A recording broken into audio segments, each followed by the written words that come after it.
Bonjour à tous, c'est Merveille de la météo.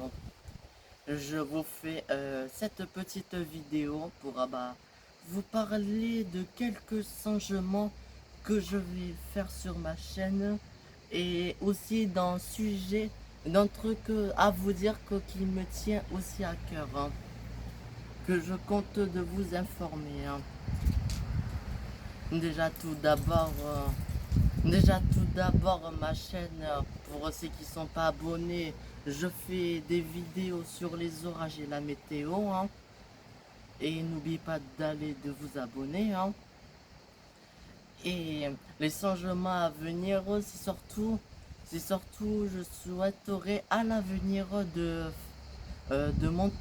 faire plus de montage dans mes vidéos que cette année j'ai commencé à monter, mais c'est pas fou non plus, c'est juste que pour rendre la vidéo plus agréable, moins longue, tout ça, mais je compte faire plus de montage. Et aussi également sur ma chaîne YouTube, je compte augmenter la quantité de vidéos faites en faisant régulièrement des points météo et des shorts. Qu'est-ce qui va se passer au niveau du climat?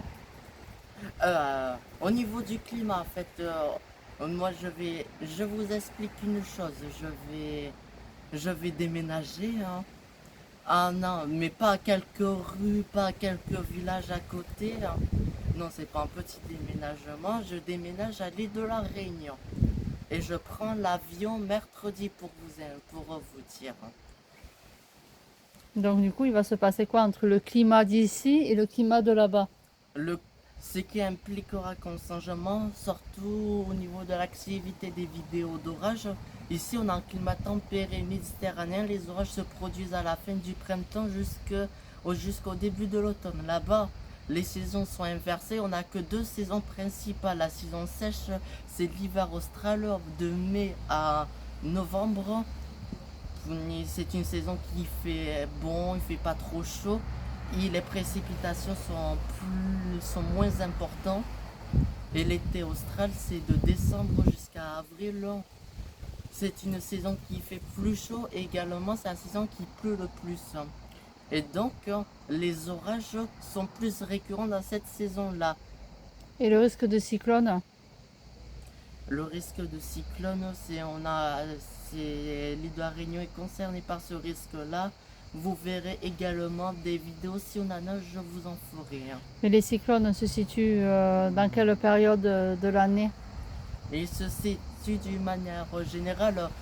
Au début de la saison, ça commence souvent au mois de décembre pour ça se termine au mois de mai. Et le pic de l'activité, il est à janvier, février, mars. D'accord.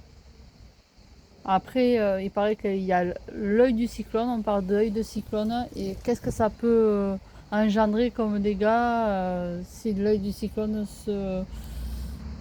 va sur une ville ou un pays, qu'est-ce que ça provoque en fait?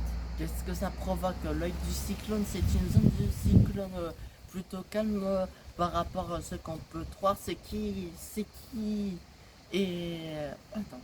C'est ce qui est le plus dangereux dans un cyclone, c'est ce qu'on a autour de l'œil, ce qu'on appelle le mur de l'œil.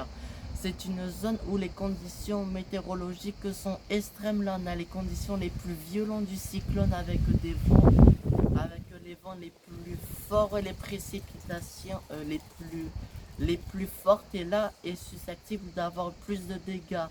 Car en passant dans l'œil, le vent va changer de direction et du coup, ça peut faire encore plus de dégâts. D'accord. Le mot de le résumé, en gros, les vidéos d'orage par rapport au climat de phénomènes météorologiques vont sortir plutôt en hiver de la France métropolitaine. Et pour résumer, on va avoir plus de vidéos sur ma chaîne. Et notamment, je vais faire des points météo maintenant, plus sur l'île de la Réunion et plus sur la France. Merci d'avoir regardé cette vidéo et n'oubliez pas de vous abonner à Merveille de la météo. Et pour ceux qui ne me connaissent pas, ils ne me suivent pas depuis le début, Mon vrai nom c'est Enzo. Allez, à